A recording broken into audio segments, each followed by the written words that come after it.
नमस्कार, आप देख रहे हैं हिमाचल दस्तक की प्रस्तुति दस्तक दिन भर। मैं हूं आपके साथ यशपाल सिंह। आइए नजर डालते हैं आज के मुख्य समाचारों पर। अंतिम संस्कार से लौट रहे ग्रामीणों की जीप गहरी खाई में गिरी, एक की मौत, 15 घायल, 3 घायल आईजीएमसी रेफर। रामपुर के जगोरी में पेश आया दर्दनाक हादसा। कंडाघाट के भीषा में भालू के हमले से वनकर्मी गंभीर घायल, ड्यूटी पर जाते समय बोला हमला।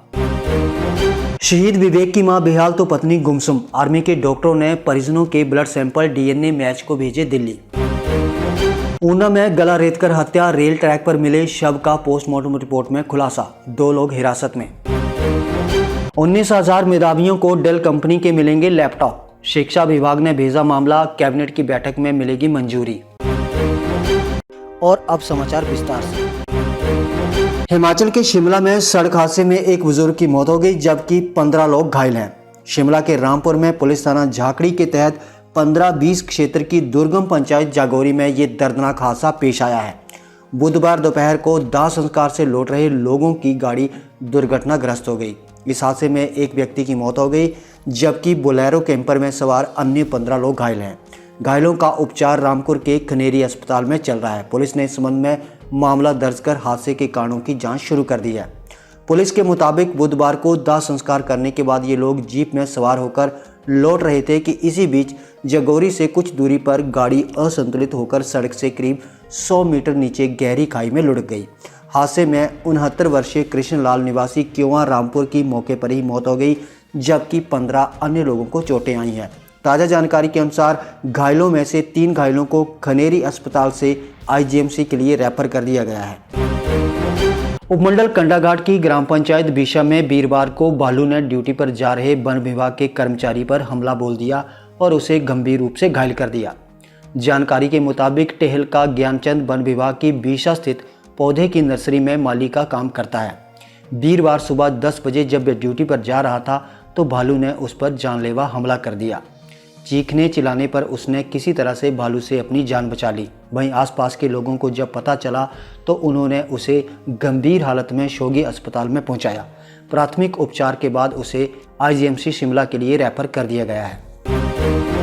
तमिलनाडु के कुन्नूर हेलीकॉप्टर क्रैश में कांगड़ा के जयसिंहपुर जनपद के ठेड़ू गांव से शहीद हुए विवेक कुमार के घर सुबह जैसे ही सैन्य जवान पहुंचे तो चीखों पुकार मच गई।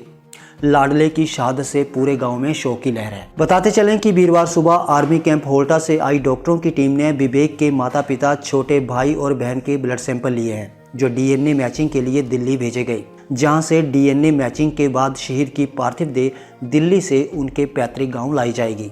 वहीं शहीद विवेक की मां आशा देवी के आंसू थमने का नाम नहीं ले रहे हैं, तो पत्नी प्रियंका पति की शहादत की खबर सुनकर गुमसुम सी हो गई है। तो 6 माह के बेटे विवांश को पता ही नहीं कि उसका पिता देश के लिए शहीद हो गया है। बताते चलें कि विवेक 2012 में जैक राइफल में भर्ती हुआ था। उसके बाद आर्मी की स्पेशल फोर्स पैरा 1 में था। 1.5 वर्ष पहले ही विवेक कुमार सीडीएस बिपिन रावत की सिक्योरिटी में शामिल हुआ था। ऊना के कोटला खुर्द में 4 दिन पहले मिले शव की शिनाख्त हो गई है। पोस्टमार्टम रिपोर्ट में खुलासा हुआ है कि उसकी गला रेतकर हत्या की गई थी। इस मामले में पुलिस ने 2 लोगों को हिरासत में लिया है। रिपोर्ट में व्यक्ति की हत्या गला रेतकर बताई गई है। पुलिस द्वारा हिरासत में लिए गए दोनों आरोपियों से पूछताछ की जा रही है। मृतक की शिनाख्त धनपाल निवासी यूपी के रूप में हुई है। बता दें कि 5 दिसंबर को कोटला खुर्द में रेल ट्रैक के पास एक व्यक्ति का शव मिला था। मेडिकल रिपोर्ट में मौत का कारण गला रेतना बताया गया है। पुलिस ने मामले में 2 लोगों को हिरासत में लिया है, जिनसे कड़ी पूछताछ की जा रही है। 4 साल से लैपटॉप का इंतजार कर रहे मेधावी छात्रों के लिए राहत की खबर है। प्रदेश के 19,000 मेधावियों को अमेरिका की डेल कंपनी के लैपटॉप मिलेंगे।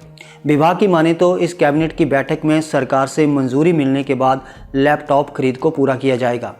बता दें कि 4 साल से मेधावी छात्र लैपटॉप का इंतजार कर रहे हैं।